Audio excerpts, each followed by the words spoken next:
بسم اللہ الرحمن الرحیم والصلاۃ والسلام علیکہ یا رسول اللہ صلی اللہ علیہ وآلہ وسلم۔ میرے پیارے بھائیوں اور بہنوں، آج میں آپ سے وہ بات کرنے جا رہا ہوں جو شاید ہم میں سے بہت سے لوگ دل میں رکھتے ہیں مگر زبان پر لاتے ہوئے ڈرتے ہیں۔ آج کا سوال یہ نہیں ہے کہ درود پڑھنا چاہیے یا نہیں، آج کا سوال یہ ہے کہ میں درود پڑھتا ہوں مگر میرا دل کیوں نہیں بدلتا۔ کیا آپ نے کبھی یہ محسوس کیا کہ زبان پر درود ہے مگر دل وہی کا وہی ہے، غصہ ویسا ہی ہے، مایوسی ویسی ہی ہے، گناہ بھی وہی ہے، سوچ بھی وہی ہے، اور پھر دل میں ایک وسوسہ آتا ہے شاید میرے درود میں کوئی کمی ہے، شاید میں ٹھیک طرح نہیں پڑھ رہا، شاید یہ ذکر میرے لیے نہیں ہے۔ میرے بھائی، اگر آپ کے دل میں کبھی یہ خیال آیا ہے تو آج کی یہ بات خاص آپ کے لیے ہے۔ میں خود اعتراف کرتا ہوں، میں نے بھی درود پڑھا، بہت پڑھا،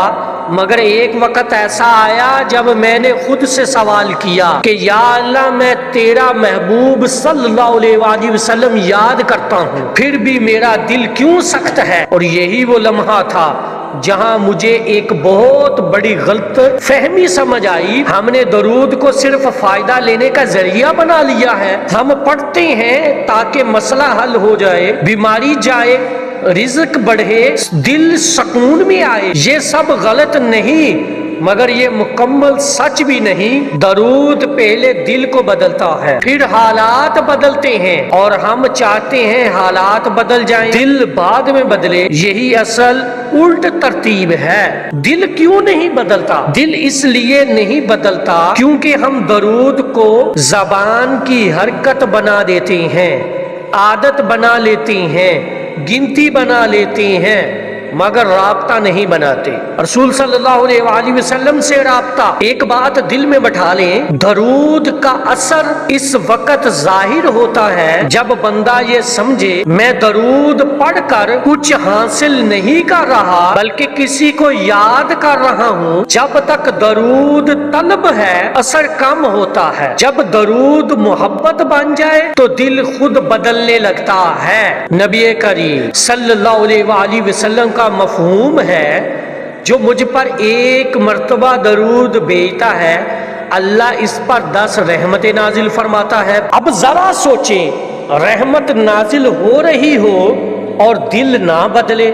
مسئلہ درود میں نہیں، مسئلہ ہمارے اندر کے شور میں ہے۔ یہاں ایک اہم نکتہ سمجھیے، بہت سے لوگ کہتے ہیں جب دل لگے تب پڑھوں گا۔ نہیں، درود دل لگانے کے لیے پڑھا جاتا ہے، دل لگنے کے بعد نہیں۔ یہ بالکل ایسے ہے جیسے کوئی کہے جب زخم بھر جائے گا تب مرہم لگاؤں گا۔ درود دل کو فوراً نہیں، آہستہ آہستہ بدلتا ہے۔ مثال کے طور پر مٹی پر بارش، پتھر پر پانی۔ پانی پتھر کو ایک دن میں نہیں گھساتا مگر مسلسل ہو تو نشان بن جاتا ہے۔ ہم خود کو دیکھتے رہتے ہیں، میرا دل کیوں نہیں بدلا، میں ویسا کیوں ہوں، مجھ میں نور کیوں نہیں۔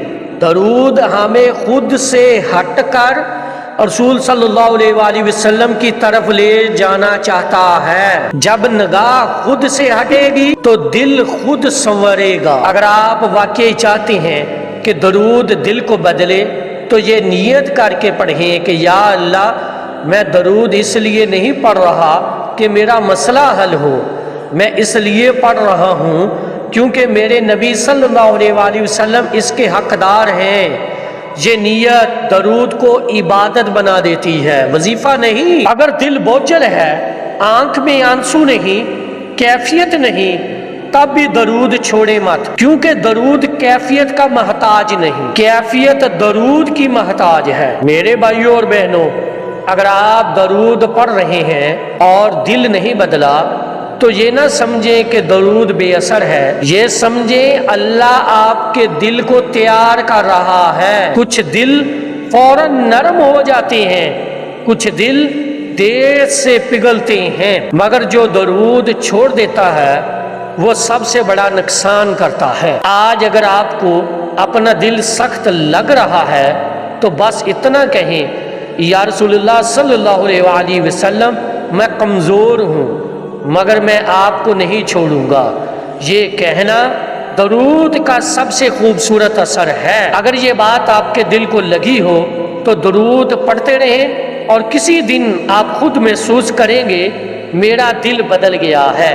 صلی اللہ علی حبیبہ محمد وآلہ وصحابہ وبارک وسلم۔